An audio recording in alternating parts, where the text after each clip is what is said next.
ตอนนี้มาฮอดอยู่อุดมส有人อุดมสร้างแล้วก็ของสร้างที่แบบหนาวนะอุณหภูมิประมาณติดลบ 16นะเพื่อนใครแต่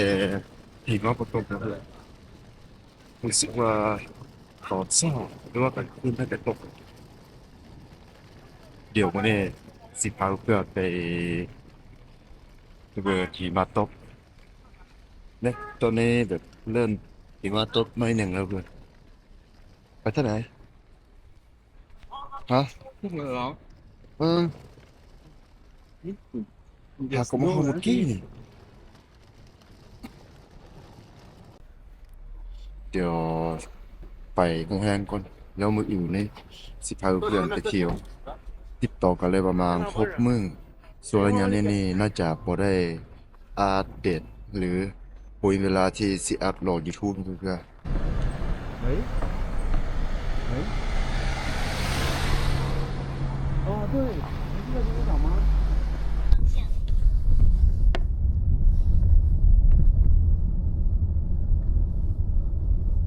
？800米后靠左行驶。哦，นี่ฝุ่นนะ snow เนอะนี่ทำไม แล้ว 600米处有测速和中级车道拍照。前方有多个回入口。我加他的微信可以吗？我加他的微信，或者让他加我的微信吧。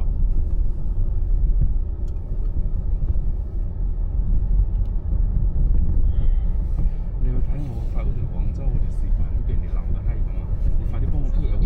鬧翻佢哋，因為我唔可以鬧佢哋，有佢哋喺入邊鬧到撲街。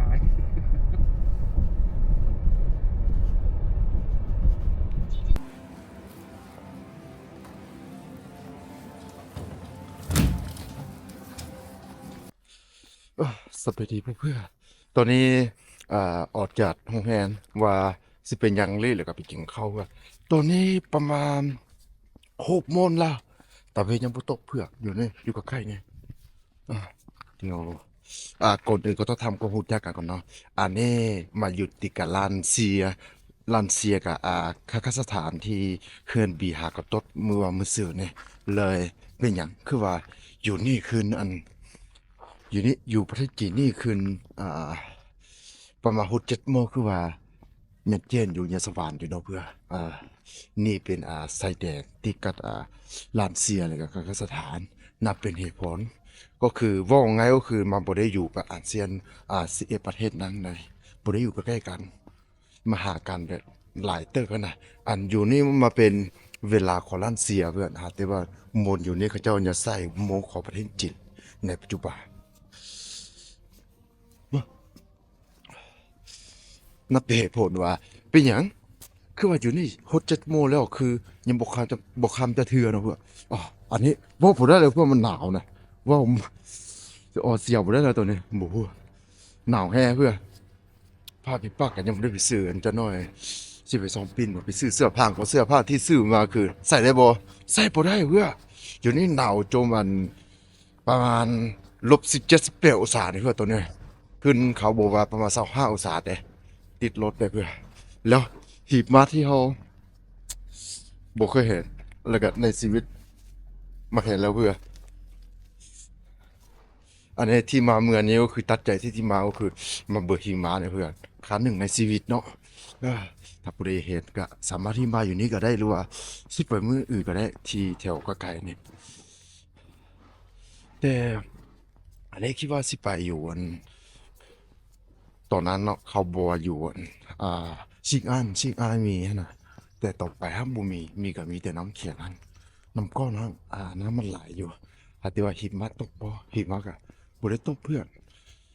บ่ได้ตกเลยบ่ได้เห็นจำเป็นตัดสินใจมานี่เลยเพื่อนมานี่ก็คือตามที่เห็นนี่เลยเนี่ยหิมะเต็มเดี๋ยวพาเพื่อนๆไปหาสูบบรรยากาศอยู่นี่เนาะเป็นจังได๋ แล้วอีกอย่างหนึงลืมบอกนะคนอยู่คนอยู่ซินเจียนเนี่ยเขาบ่คือฮู้ฮาดน้ำตาบ่คือคนจีนแล้วก็อีกอย่างหนึงคือเว้าภาษาจีนมาบ่ค่อยได้เพื่อ ในสมัยก่อนก็คือว่าบ่แม่นประเทศจีนอันนี้มันเป็นอ่าประเทศหนึงนะในสมัย40-50 ปีที่แล้วนะเพื่อนบ่แม่นปัจจุบันนี่ก็คือประเทศจีนแล้วตอนนั้นคนอยู่นี่บ่มีหยังกินเพื่อมาปลูกผักก็บ่ได้ปลูกข้าวก็บ่ได้บ่มีหยังกินเลยคนจีนน่ะสนับสนุนให้คนคนคนนี้แหละคนพื้นที่นี้แหละ คือเขามาสร้างโรงแรมแล้วก็มาก่อนตั้งโรงงานหดจัดโรงงานให้ประชากรกับเจ้ามีเงินมีหารายได้เสริมเฮ็ดให้ซ้อนทางในการหาเงินเนี่ยเพื่อดึงเขาตัดสินใจที่แหน่มาอยู่กับภารกิจจงของปัจจุบันนี่เสียดายเพื่อนมันบ่ได้ตกหิมะอันนี้น่าจะตกเมื่อคืนนะเพื่อนตอนนี้ไม่ได้ตก เบิ่งเอาว่าคืนนี้ตกบ่ค่ะคืนนี้ตกบ่เดี๋ยวสิถ่ายให้เบิ่งเป็นจั่งใดตอนนี้บ่มีคนมายามเด้อมีแต่ข้อยผู้เดียวที่มียามสดใสที่เจ้าคือสิคือข้อยแล้วว่าเป็นหยังคือมันยามบ่หนาวอะเดี๋ยวสิเห็นแบบนั้นน่ะเพิ่นเนาะแนวภาพนี่เคยมาจากเที่ยนเคยเห็นแน่อันนี้เป็นทัศนวิทย์ที่เคยเห็นเนาะเพื่อน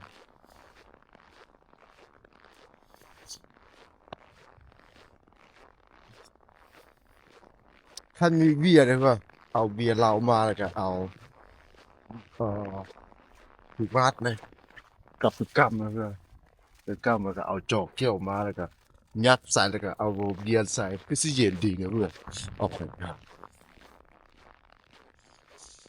ไปนี่ก็จะอยู่นะ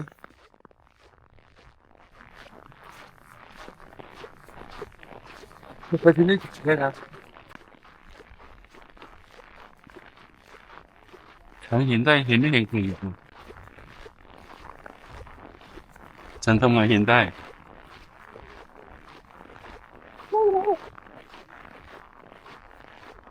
โอเคนะ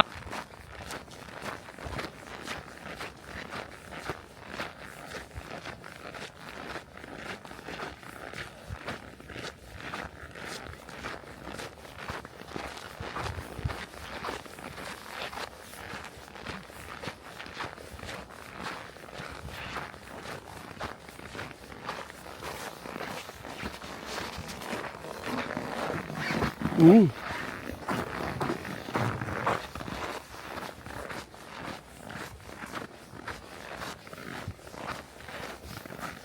อ่าสวัสดีตอนเช้าเพื่อนตอนนี้ก็ประมาณ9 โมงยังแล้วเนาะเพื่อนเนาะ9 โมงยัง8:50ละ8:50แล้วปัญหาคือตอนนี้ยังมืดคือเก่านะเพื่อนยังบ่ได้สว่างนะเพื่อนยังบ่มีพระอาทิตย์ขึ้นบ่ฮู้เป็นหยัง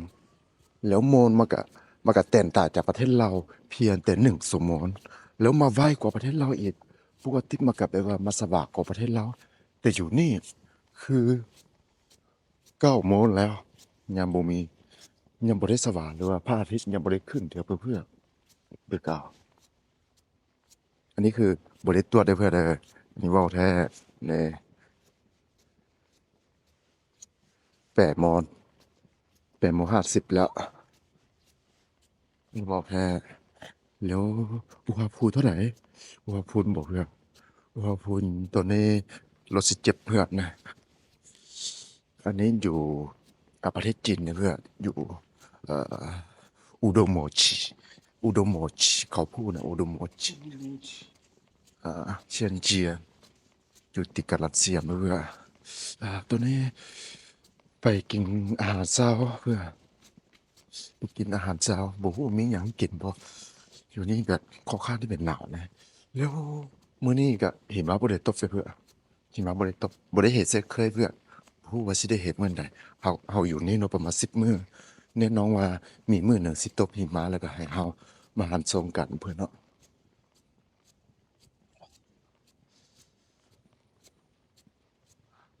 ก่อนอ่าก่อนที่เขาสิมาเนี่ยก็คือเขาหิมะตกเด้อเพื่อนพอดีเขามาเขาแล้วก็บ่ตกเพื่อนแล้วพอเข้ามาอยู่หัวหาดบ่เพื่อนหัวหาดบ่มีคนเขายังบ่ตื่นเด้อเพื่อนนี่บ่มี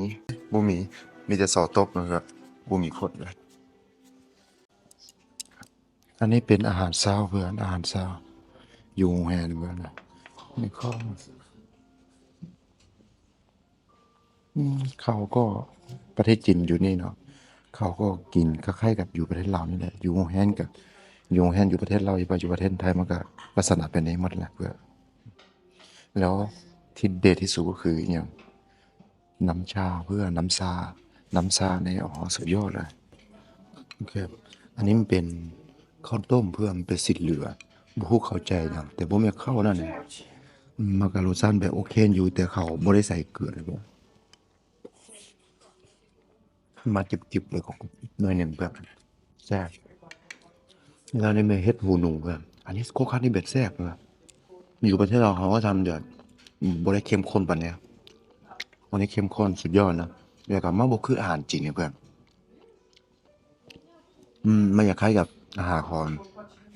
รัสเซียกับปากีสถานเพื่อนแซ่บมาเป็นเข้มข้นดีแล้วก็มันใส่เผ็ดนิดหน่อยแล้วก็บ่เค็มปานใดหลังจากกินข้าวออกมาแล้วเนาะเพื่อนตัวนี้คือสว่านแล้วจับโมฮู้บ่พอดี 10:02 นาทีเพื่อ10 โมงเขาจะสว่านอยู่นี่แต่ท่านอยู่ประเทศลาวนี่คืออันนั้นแล้วเนาะเพื่อนเนาะพระอาทิตย์มันก็ขึ้นแล้วทีนี้ยังบ่ได้ขึ้นเลยเพื่ออีกประมาณ1ชั่วโมงจะขึ้นพระอาทิตย์เพื่อตัวนี้บ่มีแต่ว่ามันก็โอเคมันก็อันนั้นแล้วมันก็สว่านแล้วตอนนี้ให้เปลี่ยนใจบ่น้อยเลยเพื่อมื้อเช้านี่อันนี้มาฮอดอยู่นี่ได้มื้อที่2แล้วเพื่อนเนาะนอนอยู่นี่ได้คืนนึงแล้วมาฮอดแต่มื้อวานเดี๋ยวผมมาฮอดล่ะสิ่งที่เฮาได้เฮ็ดก็คือนี่แหละ9 โมงไปอยากมากับบ่ได้สว่างพอดี10 โมงนี่แหละสว่างเพื่อตัวนี้สว่างแล้วเด้อเวลามาจะสร้างก็อีก1 ชั่วโมงซื่อเด้เพื่อน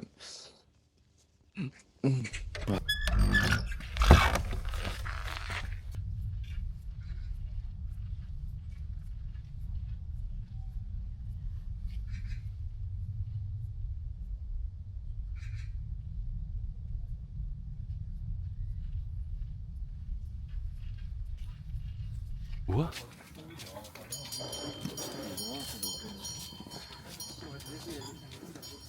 考水吗？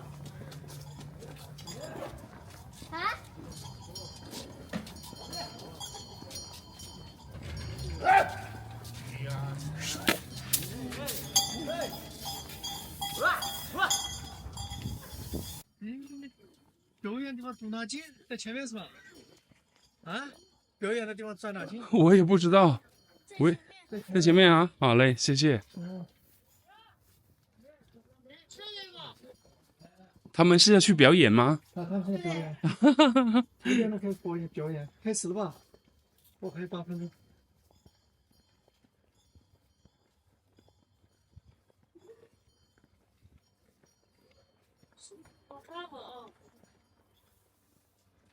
哇，他们好漂亮啊！他们要表演什么呀？我表演厉害的很多，骑马，骆驼跑骆驼，你看把它进来，进来，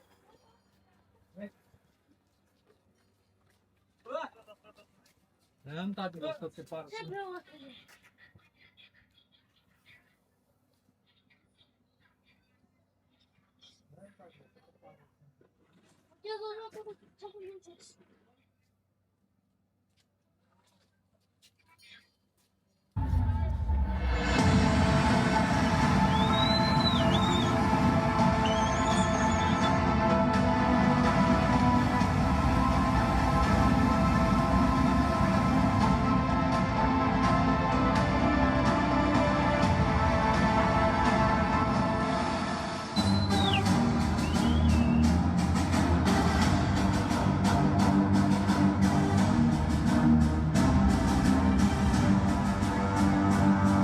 正在向大家行屈膝之礼，这也是我们的汗血宝马向大家表示最高规格的礼遇。相传汗血宝马性情刚烈高傲，曾经只向为汗血马狮旁的汉武大帝行屈膝之礼。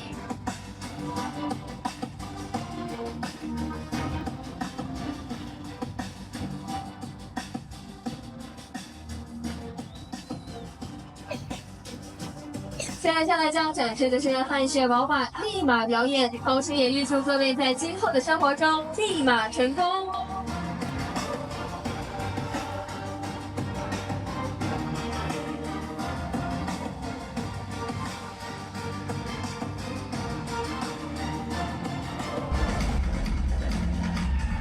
汉血宝马是最古老、最独特的马种之一，它们以速度和耐力、智慧和独特的金属光泽而闻名，是一种能够忍受高温并能长距离奔驰的赛马。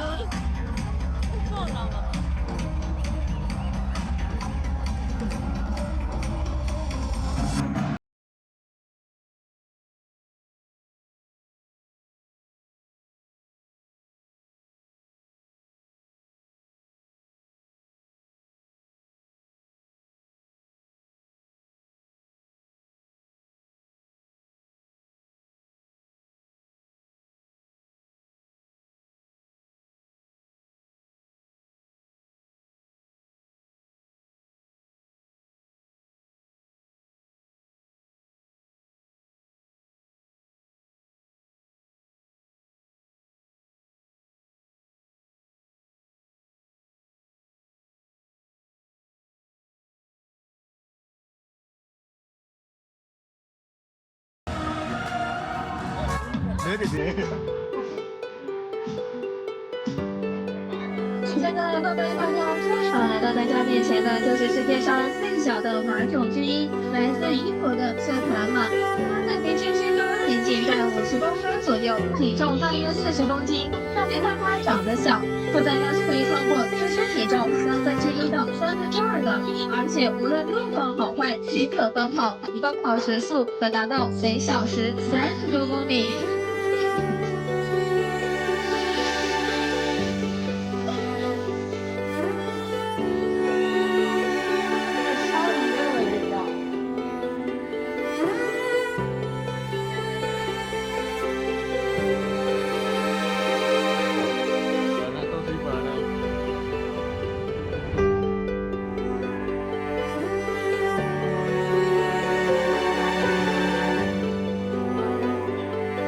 我们的圣马马还是一如既往的喜欢我们的游客朋友，大家可以喂食胡萝卜和他们互动哦。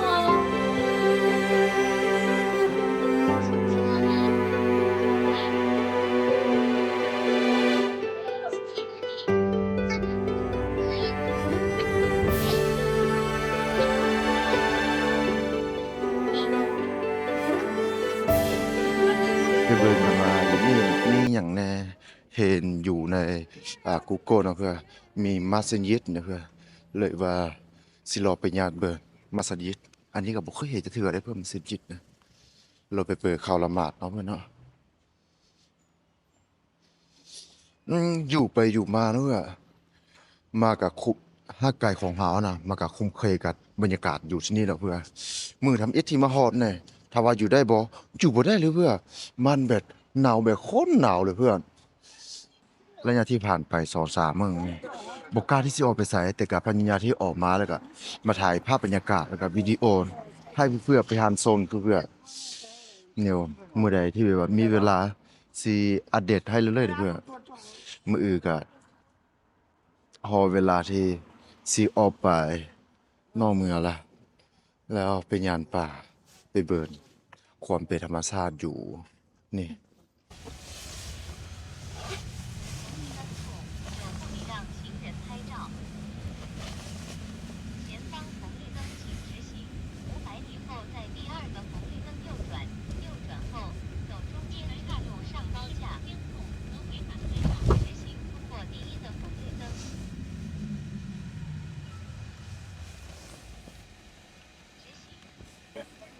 ตอนนี้ก็อยู่ต่อหน้ามัสยิดแล้วเพื่อนนี่ทางเข้าเดี๋ยวพาเพื่อนเข้าไปข้างในว่าเป็นแนวใดเนาะเบิ่นทรงคือแบบข้อขั้นที่แบบงามอยู่เด้เพื่อนๆแล้วอยู่ด้านหลังนี่คือมัสยิดเพื่อมาขึ้นอยู่อาหรับบ่เพื่อนถ้าผู้ใดที่เคยไปอยู่ประเทศอาหรับนั่นจะฮู้ดีเนาะว่ามัสยิดของเขามันใหญ่ส่ำใดแล้วอยู่ในประเทศของเขานี่มาอลังการซะได้แล้วบ่อยากเชื่อว่าอยู่ในประเทศจีนมันก็มีมัสยิดเพื่อนแล้วพอมาอยู่อุดม4นี่ก็คือเขาบอกว่ามีมัสยิดนั่นแหละเป็นเหตุผลที่ค่อยสนใจแล้วก็มาอย่าศึกษาแล้วก็อย่าเห็นมัสยิดของเขาเพราะว่าค่อยก็บ่เคยเห็นนะเคยเห็นก็เคยเห็นแต่อยู่ในทีวีเนาะเพื่อนกับอยู่ใน YouTube ที่เขาเฮ็ดนั่นแต่มัสยิดอยู่นี่แบบค่อนข้างที่แบบใหญ่เนี่ยเพื่อนแล้วภาษาที่เขียนไว้มันเป็นภาษาอาหรับกับภาษาจีนเพื่อนมันเป็นภาษาอาหรับกับภาษาจีน เดี๋ยวไปเบิ่งกันว่าข้างในเขาละหมาดตอนนี้บ่หรือว่าเขาบ่ได้ละหมาดตอนนี้มัสยิดตัวนี้แบบใหญ่พอสมควรนะเพื่อนแต่บ่ฮู้ว่าข้างในเขายังละหมาดอยู่บ่ปัจจุบันนี่เพราะว่าปัจจุบันนี่คนอยู่นี่เขาก็บ่ค่อยที่แบบว่านับถือศาสนานี่หลายปานใดนะเพื่อนมันบ่คือสมัยก่อนบ่ว่าอ่าสมัยนี้ก็คือเขาเข้ามาอ่านใส่แล้วใช้ชีวิตเมืองประเทศจีนเนี่ยเพื่อนๆ นับเป็นเหตุผลว่าเขายังนับเป็นเหตุผลที่ค่อยกับยังสงสัยว่าเขายังละหมาดอยู่บ่หรือว่ามีคนที่แบบว่านับถือศาสนาอันนี้อยู่บ่มันเพื่อๆแต่ตามที่เบิ่นมาก็คือตั้งแต่เข้ามาอยู่เมืองอุดมโมสีนี่เพื่อกะยามบ่ได้เห็นผู้ใดที่เขาใส่เสื้อหรืออาจแต่งกายเหมือนอาหรับแล้วเพื่อแล้วส่วนผู้หญิงเขาก็บ่ได้เอาผ้าปกคลุมนะเพื่อ อยู่ประเทศไทยมี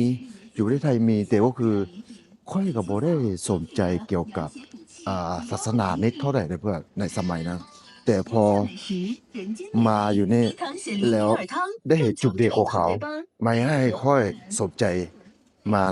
อีกครั้งแล้วค่อยก็ต้องการที่แบบว่าอยากเฮียงฮู้บ่ว่าศาสนาใดมาก็สอนให้เราเป็นคนดีนะเพื่อนแล้วเป็นคนมีน้ำใจ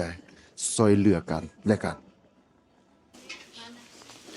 ผมคิดว่าพอเข้ามาข้างในเนาะเพื่อน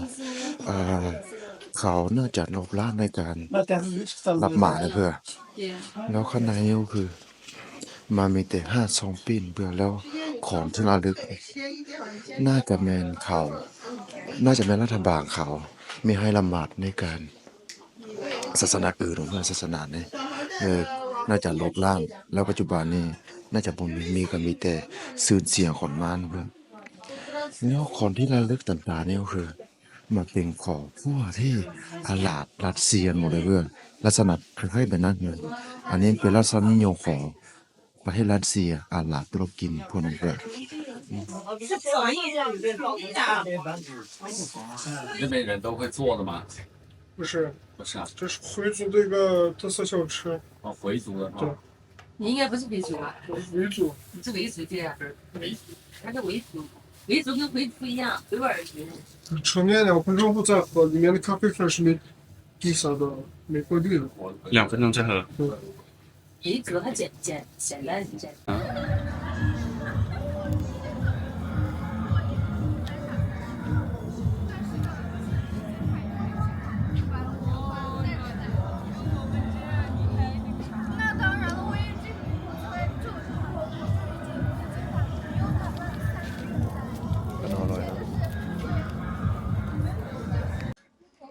จุดเด่นของที่นี่คืออันนี้เพื่อนอยู่ด้านหลังของค่อยเลยอันนี้เป็นจุดเด่นนะเพื่อนที่เขามาเที่ยวอยู่นี่ก็คือเพื่อนที่มาถ่ายรูปอยู่นี่แล้วมาเก็บภาพบรรยากาศอยู่ที่นี่เพื่อนมีแต่อันนี้แล้วข้างในมันเขาว่าตอนนี้ยังมีบ่ตัวนี้บ่มีแล้วเพื่อนรัฐบาลจีนเขาบ่ได้เฮ็ดแล้วแล้วตอนนี้ให้มีไว้เพียงสืบเสียของมาในสมัยสงครามเนาะเพื่อนพอดีได้ประมาณ40หรือ50ปีแล้วที่เขายกเลิกในการละหมาดอยู่ที่นี่เพื่อนค่อยก็สงสัยอยู่ว่าเป็นอย่างอยู่นี่มีมัสยิดแล้วเป็นอย่างคือบ่มีผู้ใดที่เขาใส่เสื้อของศาสนาของมันเนาะเพื่อนตอนนี้เฮาฮู้แล้วว่าในปัจจุบันนี้ก็คือมาบ่มีเพียงชี้ไว้เพียงที่ระลึกให้ลูกหลานได้เรียนรู้ว่าในสมัยก่อนที่นี้ก็เคยนำใช้ศาสนานี้ อันนี้เป็นจุดที่ละหมาดของชาว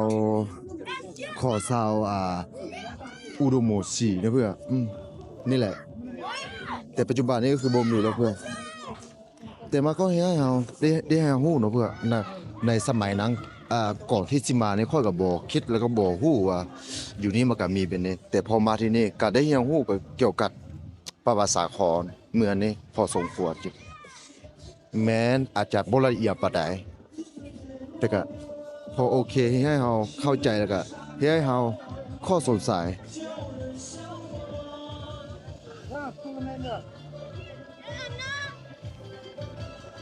แล้วรู้สึกว่าตอนนี้เขาเปิดเพลงรัสเซียนะเพื่อนอยู่นี่เขาเปิดเพลงรัสเซียได้ยินบ่แล้วอยู่นี่คนรัสเซียเขามาเที่ยวหลายเพื่อนเนื่องจากว่ามาจากรัสเซียมาอยู่นี่ก็คือใช้เวลาเพียง30นาทีเพื่อมาอยู่ใกล้ๆกันเลยนับเป็นเหตุผลที่เขามาเที่ยวโอเค 吃话了呢？ ฉันรู้เหรอ The Grand 这个字我也不认识。欢迎你的光临。长岛客家美食是一家喀什特色美食、汉窑特色烤肉为准的餐厅。海尔客家美食以特有的风味、优良的品质、热情的服务贴心到来。餐厅内设10人座15个包厢，非常适合家庭团圆用餐，满足各位朋友对美食的渴望。โอเคไหม嗯，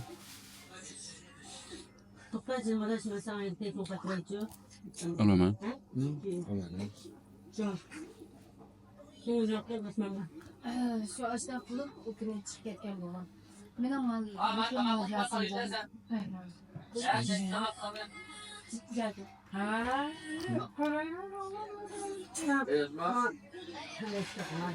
Diğer çıkıntı da çıkıntı da karşılıyor.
สวัสดีตอนเช้าเพื่อนมื้อนี้ได้เลิกการออกเดินทางอีกครั้งนึงนะเพื่อที่ไปสำรวจนะเส้นทางหรือว่าสถานที่ท่องเที่ยววิถีชีวิตของชาวบ้านอยู่นี่นะเพื่อน 对， ตอนนี้ร้อนเช้าเพื่อนร้อนเช้าแล้วก็พระอาทิตย์ขึ้นตอนประมาณ10 โมงอย่างแล้วตอนนี้คือ9 โมงปลายแล้วฟ้ายังบ่ได้สว่างยังค่ำคือ9เพื่อน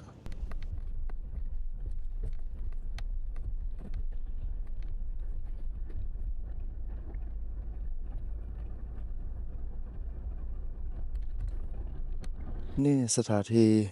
จุดโซวิวพระอาทิตย์ขึ้นเพื่อตอนนี้ขึ้นแล้วประมาณ11 โมง11 โมงในสมัยที่บ่มีหิมะนะเพื่อส่วนฤดูร้อนเนี่ยอันนี้เป็นทะเลทรายแต่ตอนนี้ก็คือมีแต่หิมะเพื่อมันบ่สามารถเข้าไปข้างในได้เลยเฮามาอยู่นี่ก็คือมาโซพระอาทิตย์ขึ้นเพื่อฤดูร้อนเนาะฤดูร้อนพระอาทิตย์ขึ้นก็คือประมาณ9 โมงหรือว่า10 โมงนี่แหละเพื่อนแต่ตอนนี้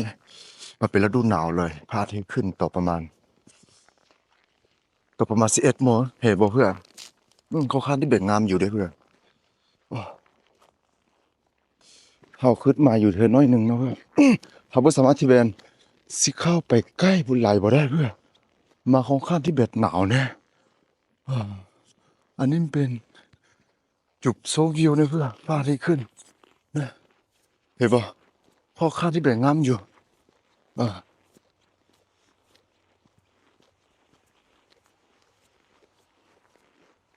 พระอาทิตย์ขึ้นบ่เห็นมาเพื่อพื้นที่กลายเป็นสีขาวหมดดีที่เฮามาในเมืองที่บ่ได้หิมะบ่ได้ตกเนาะเพื่อถ้าหิมะตกบ่ได้เห็นเพื่อนตอนนี้ประมาณ11 โมงปลายแล้วเด้อเพื่อน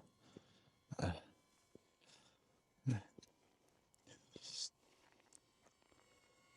ี่บ่มีคนนะเพื่อนพนักงานก็บ่อยู่แล้วแต่ก่อนอื่นก็ต้องกินข้าวนะเพื่อนหิวข้าวนะกินนี่เหรอ ข้าวพวกนี้เพื่อนมีแต่ห้านเดียวนี่แหละกินห้านเนี่ยโอ้ 老板要水菜，说我那天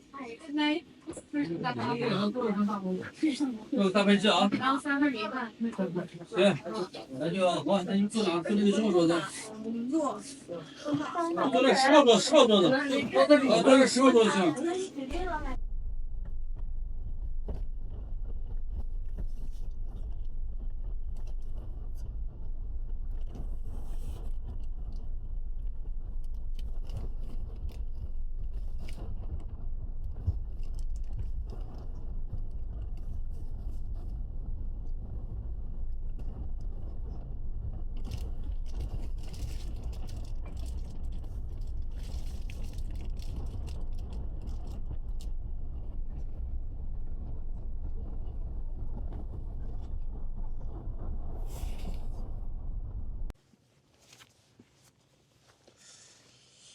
นี่เป็น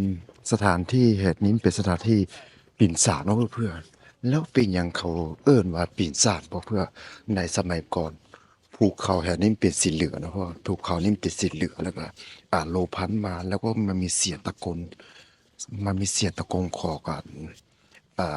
เสียงแบบคล้ายๆกับปีศาจนะเพื่อเลยเหตุให้ในสมัยนั้นบ่มีผู้ใดที่มาอาศัยอยู่นี่หรือว่ากล้าที่สิมาเที่ยวอยู่นี่เพื่อเลยจือต้านสื่อว่าสถานที่ปีนศาจนี่เพื่อมันก็เหมือนนะเพื่อมันก็แบบเข้ามาอยู่นี่ก็คือแบบบรรยากาศแบบเปลี่ยนแปลงแล้วก็แบบ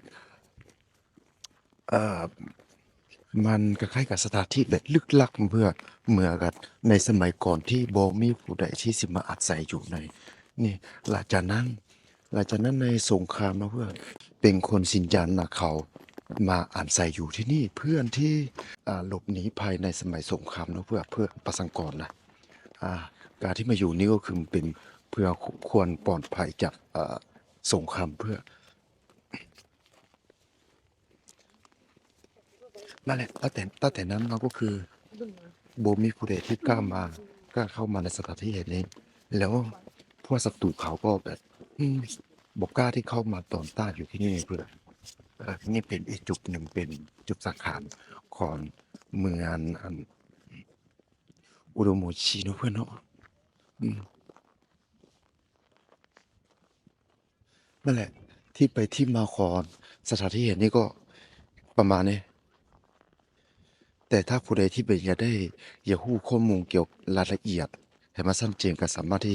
ไปค้นหาอยู่ใน Google ได้นะเพื่อนแต่สถานที่แห่งนี้แบบค่อนข้างที่เป็นหนาวนะเพื่อนหนาวแล้วอันนี้ตอนนั้นเพื่อถ้าฤดูร้อนเนาะฤดูร้อนตัวนี้อันนี้มันเป็นบืนนะเพื่อนบืนแล้วตัวนี้หนาวแล้วมันเป็นน้ำก้อนหมดแล้วอันนี้หนาประมาณ2 เมตรนะเพื่อเพื่อนแล้วเขาพากันมาเล่นอยู่นี่แล้วสถานที่แห่งนี้มันมีกิจการหลากหลายนะเพื่อนส่วนฤดูร้อนเนาะมันมีเรือนที่แบบสามารถล่อเรือแล้วก็มาชมวิวมาชมวิวภูเขาสีเหลืองเนี่ยเพื่อนนี่แหละสถานที่แห่งนี้นะสำคัญก็คือภูเขานี่แหละเป็นภูเขาที่เขาเอ่ยว่าภูเขาปีศาจนะเพื่อนเพราะว่าสมัยก่อนก็คือลมพัดมาบอกเพื่อนลมพัดมาแล้วก็อีกอย่างอยู่นี่นกมากันหลายเนี่ยกันนะแล้วก็เสียคนมาคล้ายๆกับปีศาจนะเพื่อนเลยเขาวันเมื่อแห่ทะเลปีนศาจนะเพื่อนโอเคอันนี้เป็นน้ำก้อนเนี่ยเพื่อนเป็นน้ำก้อนที่เขียนตัวตามที่บอกก็คืออันนี้มันหนาแท้ๆเลยเพื่อนประมาณ1 เมตรอันนั้นเขาตับเอาเพื่อนตับเอาแล้วก็เฮไปกำแพงนะเพื่อนเห็นบ่เฮไปกำแพงนะอันนี้หนาเลยเพื่อนหนางเอาเท่าว่านี่เห็นป่ะประมาณนี้เลยแล้วสถานที่นี้คือมันเป็นสถานที่ที่แบบค่อนข้างมีชื่อเสียงอยู่แต่เพื่อนบ่มีหยังให้เที่ยวเลยเพื่อนก็มีแต่เบื่อนี่แหละเพื่อนเบื่อนี่ก็มันเบื่อภูเขานี่แต่โซนฤดูร้อนนี่น่าจะมีหลายกิจกรรมที่แบบให้เขาเจ้าเล่น โอเค ไปสถานที่ต่อไปนะเพื่อนสถานที่นี้ก็คือมีแต่ซัมนี่แต่ค่าเข้าโซนนี่ฮู้บ่เท่าไหร่40 หยวนเพื่อนต่อคนแพ้ปกติแล้วคนที่แบบค่อนข้างที่เป็นหลายอยู่นะเพื่อนแต่ตอนนี้คือบ่ค่อยมีคนนะเพื่อนแล้วสถานที่ต่อไปน่าจะเป็นนี่อันนี้ในท่านฤดูฮ้อนนะเพื่อนเขา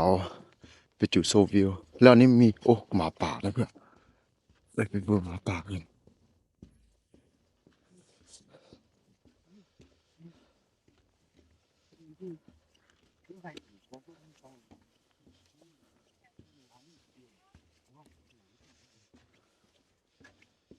อืม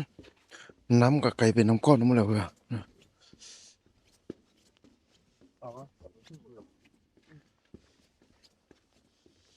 ช่วยรวมหมาป่ากันเด้อ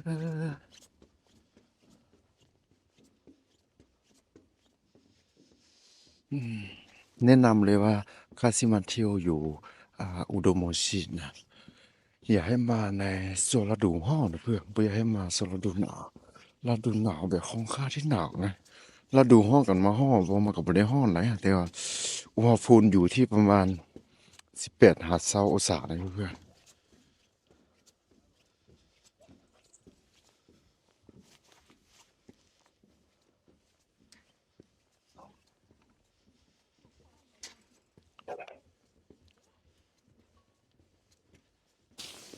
เพื่อให้บ่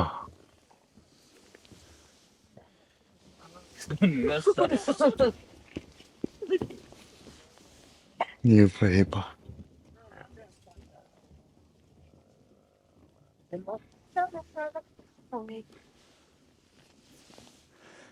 อัดอยู่ซุมเดียวเขาโบนี่เพื่อเขาโบอยู่นู่นบ่ไปแล้วขึ้นไปมันก็เสียดายละล่าเนาะเพื่อขึ้นไปมันก็บ่ได้เห็นอีหยังอืมถ้าเป็นไปได้อยากกลับมาที่นี่อีกครั้งหนึ่งก็คือในส่วนฤดูร้อนครั้งมีโอกาสอะอาจจะบ่แน่นอนนะเพื่อนแต่ก็ต้องเบิ่งก่อนว่ามันมีโอกาสที่แบบว่าสิได้กลับมาบ่หรือบ่มีโอกาสคันมีโอกาสก็สิได้กลับมาเด้อเพื่อนอ๋ออยู่นี่เห็นหมาป่าเขาเจ้ามันย่างเต็มเลยเพื่อนมีหอยเต็มเลยอยู่นี่สงสัยคือสิเป็นหมาป่าที่ยังบ่ได้อยู่ในคุมขังของเขาน่ะก็น่าจะมีอยู่เด้อเพื่อนอยู่นี่เออ แล้วเขาก็เฮ็ดโซ่ไว้เพื่อให้ซุกไว้อย่างดีเลย เพื่อป้องกันบ่ให้ออกมาเนาะเพื่อนแล้วพื้นที่อันนี้พื้นที่ที่แบบค่อนข้างที่แบบกว้างใหญ่เด้อเพื่อนหากก็มาฮอดเมื่อกี้นี่เพื่อนอยู่ฮะพอดีมื้อนี้เดินทางแบบทักว่าเลยเพื่อนออกเดินทางตั้งแต่8 โมงเช้านะเพื่อนหากก็มาฮอดเมื่อกี้นี่มาฮอดได้ประมาณอ่า18 นาทีเพื่อนพอดีเอากระเป๋าไปฝานไว้อยู่โรงแรมแล้วก็โรมันไปกินข้าวหิวข้าวนะเอ่ออันนี้ก็แปลกคือกันเด้เพื่อนบ่ฮู้เป็นหยังตอนที่เฮาซื้อตั๋วเนาะซื้อตั๋วกับบริษัทเนาะเขาเจ้าบอกมีอาหารให้กินนำเด้อเพื่อนแต่พอขี่รถมาแม่นบ่มาฮอดขึ้นทางแล้วว่าสิไปกินข้าวเนาะถามว่าสิกินหยังมันก็บอกว่าเอ่อ มีอาหารหยังให้กินบ่เขาบอกอยากกินหยังก็มีก็ต้องซื้อเอาเองเอาอีกแล้วตอนที่ซื้อทัวร์บอกว่ามีอาหารนำนะสุดท้ายบ่มีเพื่อนมีแต่โรงแรมอาหารก็ต้องซื้อกินราคาก็ประมาณ3,000ไปแล้วซื้อทัวร์นี่ราคาแพงบ่คนหนึงหั้นประมาณ3,000ปลายเพื่อน3,000หยวนเนาะอา แล้วระยะการเดินทางมื้อนี้เนี่ยเพื่อนจากอ่ามาจากอุโดโมซินเนาะอุโดโมซินมานี่ก็คือประมาณ701กิโลใช้เวลาประมาณ9ชั่วโมงเพื่อนตั้งแต่เช้าเลยบ่ได้พักเลยแล้วก็พาแต่นอยู่ปั๊มน้ำมันหั่นไปห้องน้ำแล้วจากนั้นก็ไปตามที่บอกนี่แหละก็คือไปที่สถานที่ซื้อสถานที่ปีนซ่านเพื่อสถานที่ปีนซ่านทะเลนะเพื่อแต่มาก็น่าเสียดายเนาะเพื่อมาในช่วงฤดูหนาวแล้วก็มาบ่สามารถที่เบิ่งหยังได้เพื่ออืมแต่ แต่บ่ฮู้ว่ามื้ออื่นไปนี่เป็นจั่งใดมันอันนั้นบ่มางามบ่หรือว่าจะได้แต่ตามที่คิดก็คือบ่ว่าสิไปเท่าใดดอกเพื่ออ่าสำหรับอยู่เขตนี้ก็คือหิมะตกนะแล้วไปเท่าใดมันก็เป็นสีเขียวนะเพื่อเออแต่ก็บ่เป็นหยังมาแล้วก็ต้นลุยเนาะสวยมาเถิดนะเพื่อว่าเป็นจั่งใดสิไปไสมื้อนี้ออกไปกินข้าวแล้วก็สิเข้านอนเพื่อเดี๋ยวพาไปเบิ่งว่าอยู่นี่เขากินอาหารหยังได้ยินว่าอยู่นี่มันมีป่าที่แบบว่าป่าที่แบบอยู่ในแม่น้ำที่หนาวที่สุดเว้าไปนั่นก็ได้เพื่อเพราะว่าแถวอ่านเสียเฮามันก็บ่มีเด้เนาะเพื่ออาหารป่าที่อยู่ใต้น้ำแข็งนะเพื่ออืมอยู่แม่น้ำนั่นแหละแต่ว่าอยู่เทิงหั้นมาเป็นน้ำก้นดีกว่าแล้วก็อยู่ตรงให้มันเป็นน้ำมันนะแล้วก็เราไปกินเบิ่งว่ามันเป็นเท่าใดแล้วมาไปป่าอีหยังข้อยก็บ่ฮู้คือกันมีแต่อันหมู่ข้อยเราบอกว่าบ่เป็นนี่นะเพื่อนเลยเขาว่าบ่แน่ใจว่ามันเป็นป่าอิหยังแท้นะแล้วยังมีสิ่งที่แปลกก็คือ พอมาอยู่นี่นะเพื่อนการใช้ชีวิตหรือว่าอ่า ต่างๆบ้านเมืองของเขาขึ้นอยู่ประเทศรัสเซียเพื่อจากนี้ไปรัสเซียก็คือใช้เวลาเพียงแต่30นาทีเพื่ออันนี้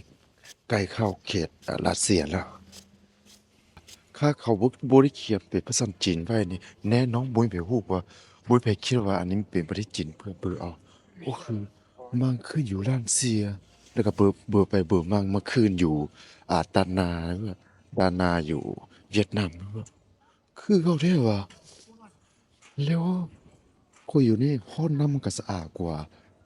พื้นที่อื่นๆได้เพื่ออยู่นี่ระเบียบของเขามันก็ค่อนข้างที่เป็นดีนะเพื่ออยู่นี่ขี้เหงื่อต่างๆเขาเจ้าที่ระเบียบนะเพื่ออยู่นี่ถือว่าโอเคอยู่อันนี้เป็นเมืองน้อยๆนะเพื่อบ่ฮู้ว่าอันนี้มันเป็นเมืองหรือว่าตามที่ข้อยคิดว่าน่าจะเป็นบ้านนะเพื่อนี่น่าจะเป็นหมู่บ้านน่าจะเป็นหมู่บ้านเนาะบ่แม่นเมืองใหญ่กว่าเกือบของประเทศลาวเกือบหนึ่งนะแต่คนหลายปอมันก็คนบ่ใหญ่หลายปานใดแล้วคนอยู่นี่ส่วนใหญ่เขาจะนำใช้เป็นภาษารัสเซียนะเพื่อบ่ค่อยเอ่อคนที่อายุ3-4 ปีขึ้นไปบ่ค่อยฮู้ภาษาจีนนะเพื่อส่วนใหญ่เขาฮู้แต่ภาษารัสเซียกับภาษาอาหรับนะเพื่อนเนาะเฮ็ดบ่เขาเจ้าเขียนเป็นภาษาอาหรับไว้อยู่นี่เพราะว่าอยู่ไสก็อย่าเมื่อซินจันนะอยู่อุดมหัวชีนมันก็มีแต่ภาษารัสเซียเออแล้วก็ตัวนี้มันเป็นถนนคนเดินนี่หว่าคล้ายๆตลาดกลางคืนแต่มื้อนี้บ่มีคนเด้อน่าจะเป็นเพราะว่ามันหนาวติบ่เดี๋ยวหาอันนั้นก่อนหาอาหารหิวข้าวแล้วตอนนี้มื้อนี้เบิดมื้อกินแต่ตอนเช้านี่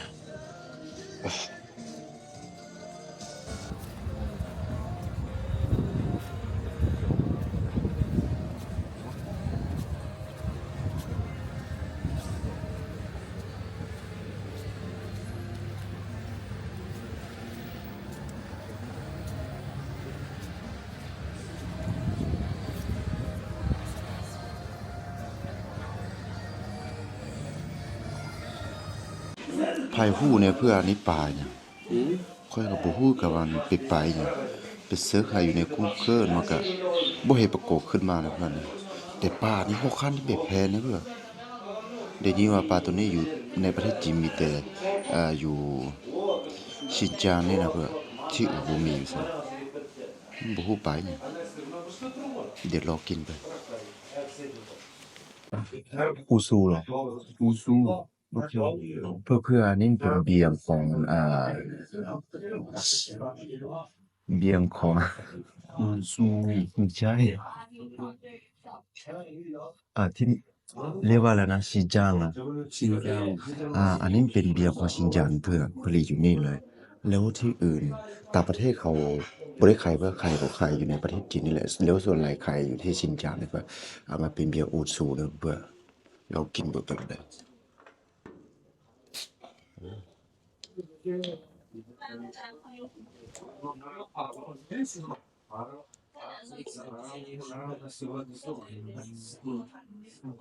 บ่ฮู้ว่ารสชาติเป็นจั่งใดก่อนเดี๋ยวลองก่อนแล้วกันเด้อ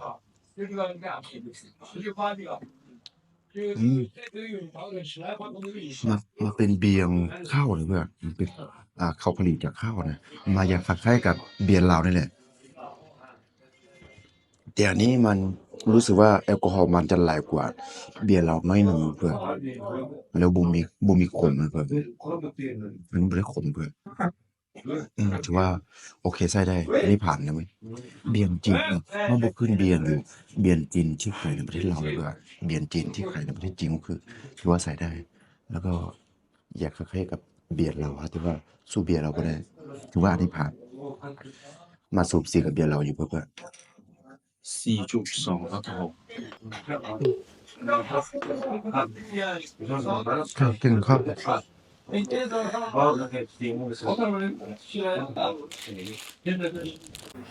乌苏，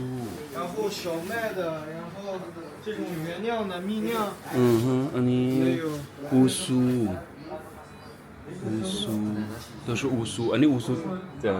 ที่นี่新疆，这个多少钱？这个是25的25，意思好，1升装的。没赔呢，高了呢，啊有的呢，而且这个หิมะหยดแรกของปี2014ต้องเห็นบ่เห็นหิมะตดบ่โอเคเพื่อนๆในที่สุดก็มาฮอดแล้วสวยๆถ้าผู้ใดที่สิไปสิมาเส้นทางนี้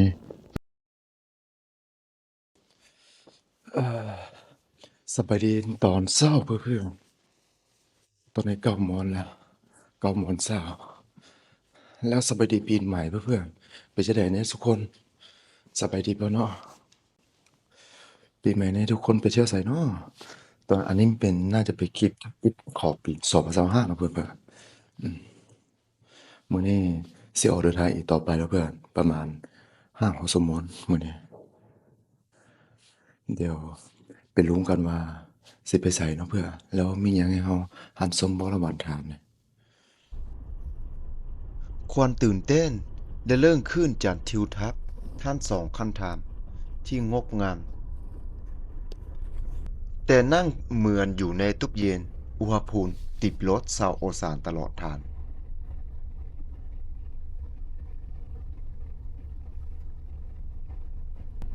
ค่อยเดินทางมาจากซินจันจุดหมายปลายทาง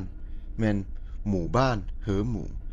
เป็นหมู่บ้านที่ห่างไกลความเจริญระยะทาง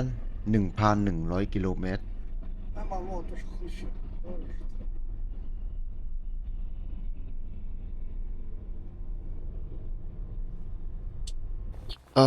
เบิร์นทรงคือหิมะแรกหิมะหยดแรกของปี2014เนาะเห็นบ่เห็นหิมะตดบ่ตัวนี้มันตกเลยน้อยเดียวนะเพื่อนๆหอขึ้นทันละตกน้อยเดียวมันสดใสคือสิบ่เห็นอยู่ในวิดีโอเพื่อนๆแต่อยู่ในหมู่บ้านน้อยๆนะเพื่อนเนี่ยเมื่อกี้เห็นบ่สามารถถ่ายรูปได้แล้วก็บ่มีทางที่เสียเข้าไปแล้วก็เพราะว่าเมื่อคืนหิมะตกแล้วก็หิมะแบบค่อนข้างที่หลายแน่เลยบ่สามารถที่ถ่ายได้มาเป็นบ้านลานเสียงบ้านลานเสียงคนอยู่ป่าอยู่ดอยนะอันนี้ก็คือมาไซแดนลานเสียแล้วลานเสียกับจีนแล้วกับมองโกเลียนะเพื่อน天挺亮的。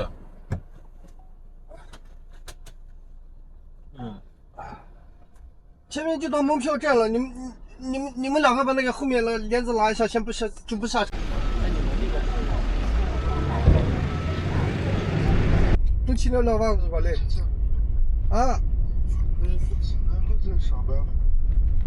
การเดินทางของค่อยอยู่ท่าการหินมา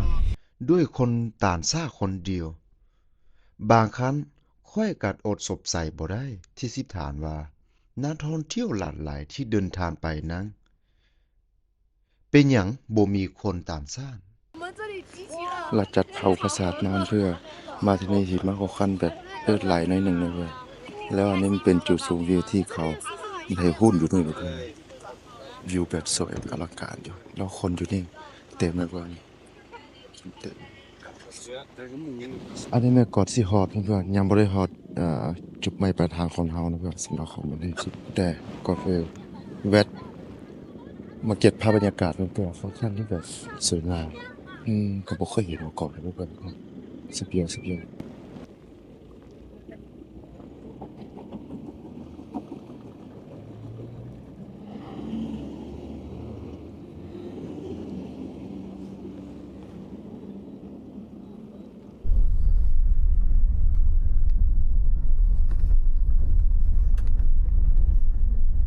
这都昨天晚上下的雪了。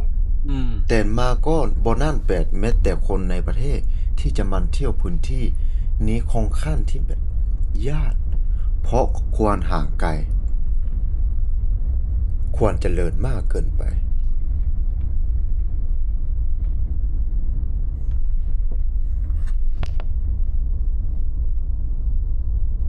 ตอนนี้ก็มาสถานที่ชิดโชว์อยู่อีกที่หนึ่งด้วยสถานที่นี้ก็คือแบบสถานที่พบกันที่แบบสวยคือการได้ด้วยตลอดระยะทางคือได้ประสบการณ์หลายอย่างแล้วได้ความรู้หลายอย่างว่าอยากอธิบายเลยเพื่อนอยากให้เพื่อนๆเบิกอ่ะความงดงามของธรรมชาติว่ามาเกิดจากธรรมชาติบ่ให้มนุษย์เฮาเป็นคนสร้างขึ้นมาเลยเพื่อน มันแบบข้างเกินจินตนาการของข้อยหมดเพื่อนบ่อยากคิดเลยว่าเหล่านี้มันอยู่ในบนโลกแห่งนี้เลยเพื่อนถ้าบ่มาเห็นในกับตาแล้วคือบ่มีผู้ใดที่อยากจะเชื่อว่ามันมีอยู่จริงนะเพื่อนแต่แม้เราบ่อยากเชื่อมันก็ต้องเชื่ออย่างแท้จริงเพื่อนวิวแต่ละด้านนี่ก็คือค่อนข้างที่แบบอลังการเพื่อน ตอนนี้พอแบบมันจะใช่กับอยู่ในหนังการ์ตูนเลยเพื่อนอันนี้ก็เคยเห็นแต่ในหนังนะเพื่อนตุนจีนกูอยากคิดเลยว่ามันจะอลังการขนาดนั้นพอมาถือนี่แหละสวยแบบสุดยอดเลยสุดยอดจริงๆถ้าผู้ใดที่อยากจะมาเที่ยวนี่นะเพื่อนเขาสามารถเลือกได้2ฤดูก็คือฤดูร้อนกับฤดูหนาวฤดูหนาวสวยอีกแบบหนึ่งแต่ฤดูร้อนสวยอีกแบบเป็นมันความงดงามความเมาคือวันแบบนี้คือมันค่อนข้างที่แบบแตกต่างบ่คือกันส่วนฤดูหนาวนี่ก็คือตามที่เห็นก็คือเราเป็นสีขาวแล้วต้องคิดว่านี่ก็คือเป็นสีเขียวบ่ฮู้ว่ามันตกทาได้เมื่อไหร่กันอยู่ถ้าตอนที่มันห้องปานี้เนี่ยต้องไฟสนิทอื่นๆนะเพื่อนน้องสู้แบบตายหมดเลยมาบ่รู้ไปมาแต่ต้องคิดสมานี่ก็คือพอค่อยเป็นแบบสวยแล้วเนี่ยเป็นสีเขียวชะอดนะเพื่อนถ้าผู้ใดแล้วส่วนฤดูห้องเป็นอะไรส่วนฤดูห้องก็คือเราติดเหลืองเพื่อนเราติดเหลืองเราบ่ได้เป็นสีเขียวสีเหลืองแล้วสีเขียวมาปนกันปนกันไปเลยให้สถานที่แห่งนี้ของข้าที่เด็ดมีสูญเสียพอสมควรเด้อ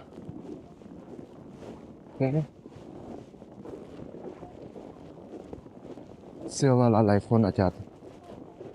สงสัยว่าราคามานี่ตอนราคาประมาณเท่าไหร่ราคาประมาณ 3,200 เพื่อรวมถ้าเข้าแฮนด์แล้วก็รวมทั้งงานผมขับรถมาเพื่อให้แบบตื่นเต้นตลอดระยะทางเราก็สามารถที่แบบอยู่นิ่งๆได้เพื่อนก็ต้องเลือกไปเบิร์นนี่เบิร์นนั่งเพื่อนตลอดระยะทางเลยในยัน4-5 ชั่วโมงสำหรับมื้อนี้สมมุติว่านี่บ่อยากเว้าเถอะถ้าว่าประทับใจบ่มันก็บ่ได้ประทับใจแต่ก็คือมามีบ้านสีที่ให้ตื่นเต้นอยู่พอสมควรเดี๋ยวขึ้นไปข้างบนแล้วก็เบิ่งเอาว่าควรราการความลับเป็นเท่าใดเนาะอันนี้เราขึ้นมาแล้วเราเบิ่งกันเป็นเท่าใดเราว่าอยู่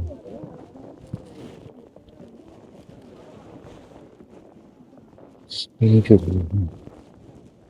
แล้วเนี่ยขอคันเป็นสีเขียวแล้วไง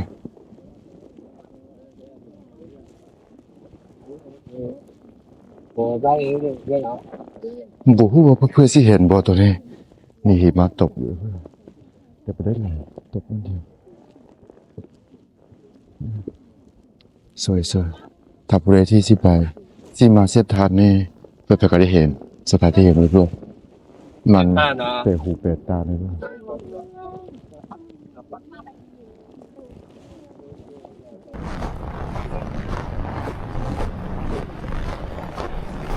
来走，来，你要不要大姐？这个我就单的不行啊。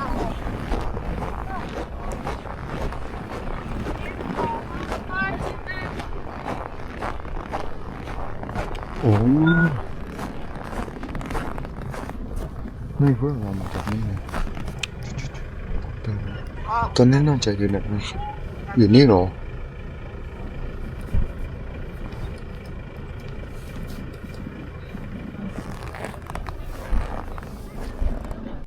ตัวนี้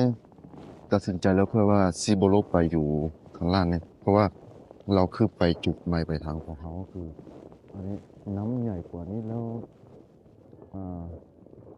น้ำก้นอยู่กับมาบดได้เลยแต่อยู่นี่คำว่าไหลก็มันกับเขาขั้นที่แบบไหลอยู่เว้ยเพื่อนน้ำก้อนแล้วก็บือของเขากับบดได้ใหญ่คืออยู่พูดนะเพื่อนมันน้อยนะเดี๋ยวพาเพื่อนไปเบิดที่นั่นปัดเดียวเลยเนาะอยู่นี่เบิดแล้วซื้อกาแฟกินเพื่อกาแฟเขาค่อนแพงนะราคาประมาณ40หยวนนะจบน้อยนะเมื่อกี้ไปถามอยู่เธอนะจุดที่สองราคาประมาณ32เนี่ยแต่อยู่นี่แพงกว่าจะเป็นไง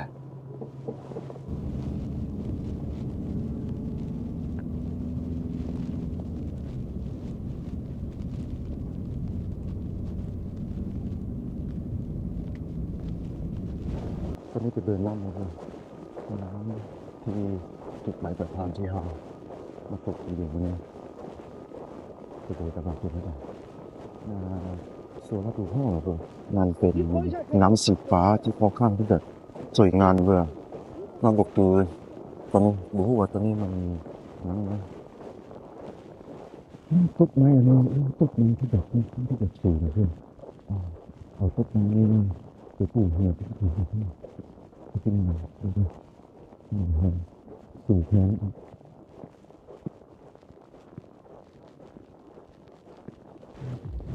ที่ว่าฮอแล้วยังบ่ฮออีกทุกเพื่อก็ต้องยาป่าอีกแล้ว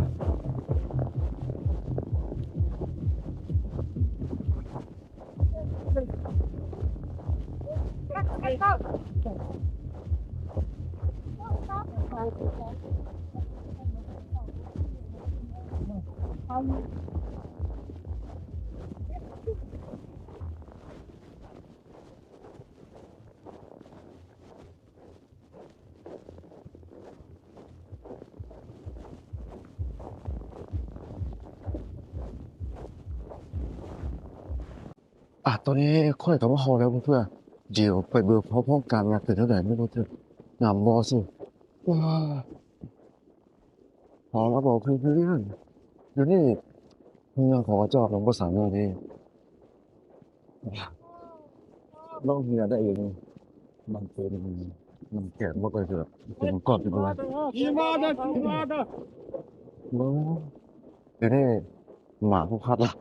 เขาสมมติชิวหมาก็ได้มันเป็นหมาเนาะเป็นหมาก็ได้เพื่อหมากันลายพอแล้วบอกเพื่อนที่เบิร์ดเนี่ยเดี๋ยว1 2 3ปักปังนี่เพื่อ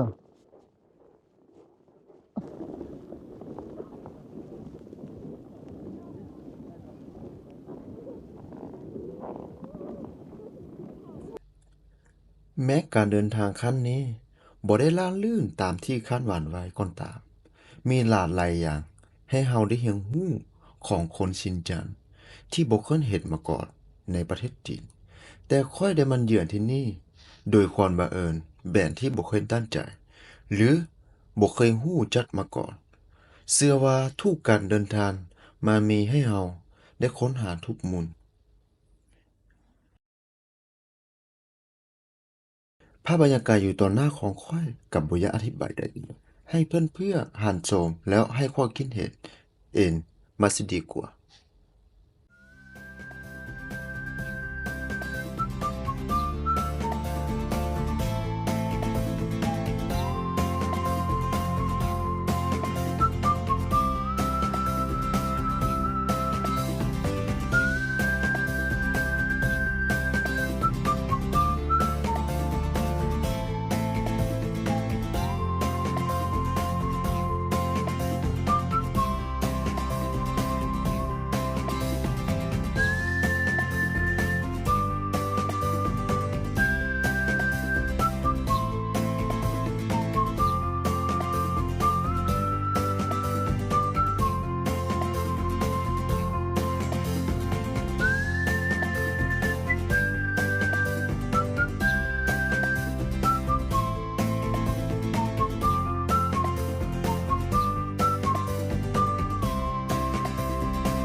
การเดินทางครั้งนี้ได้ใจไว้9วางห่างคืนกับระยะทางประมาณ2,000 กว่ากิโลเมตรด้วยรถตู้คันนี้แต่นั่นเป็นลกและคนที่ขาที่โยนเยี่ยนจริงๆแม้แต่คนที่นั่นอยู่ซื่อๆยังหูซึบถอนแท้ที่สิไปต่อแต่คงขาดลบนั้นบ่หูซึบหยังกับระยะทางน่าอาจจะเป็นเพราะว่าเขาคุ้มเคยกับระยะทางเหล่านี้ในเมื่อคงขาดบ่หูซึบที่สิถอนแท้ดังนั้นสู้ด้วยกันและนี่เป็นเคลื่อนทางที่เฮาได้พัดแล่นพักไกลก่อนสิออกเดินทางในอีก2วันข้างหน้า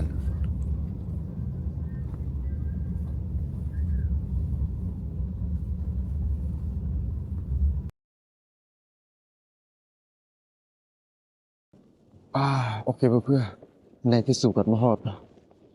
วไปวงแฮนล่ะโอ้ใช้เวลาโดนเติบพอประมาณ9ชั่วโมงเลยบ่ว่า9ชั่วโมงบ่ได้เป็นชั่วโมง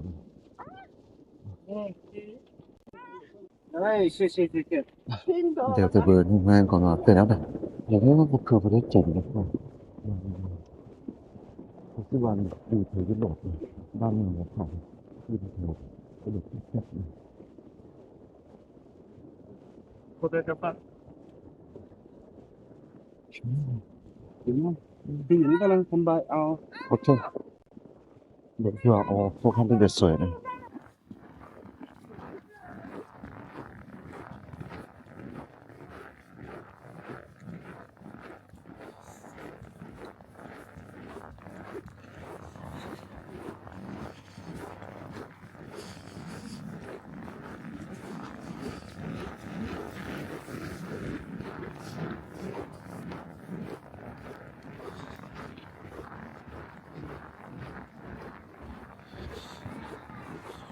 คุณไปเอาที่ไหนบุรี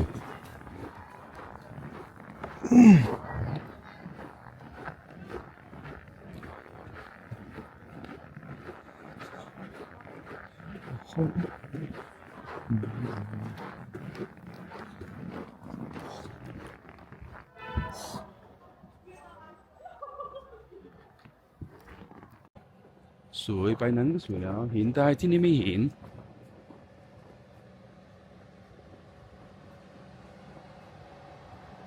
ไหนมีบุรีเสือนะ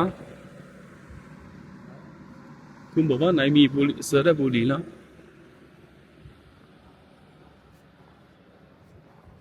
อ๋อที่นี่มีนี่เข้า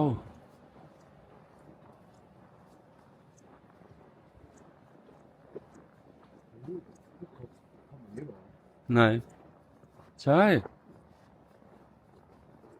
ที่นี่ทุกคนก็มีอันนี้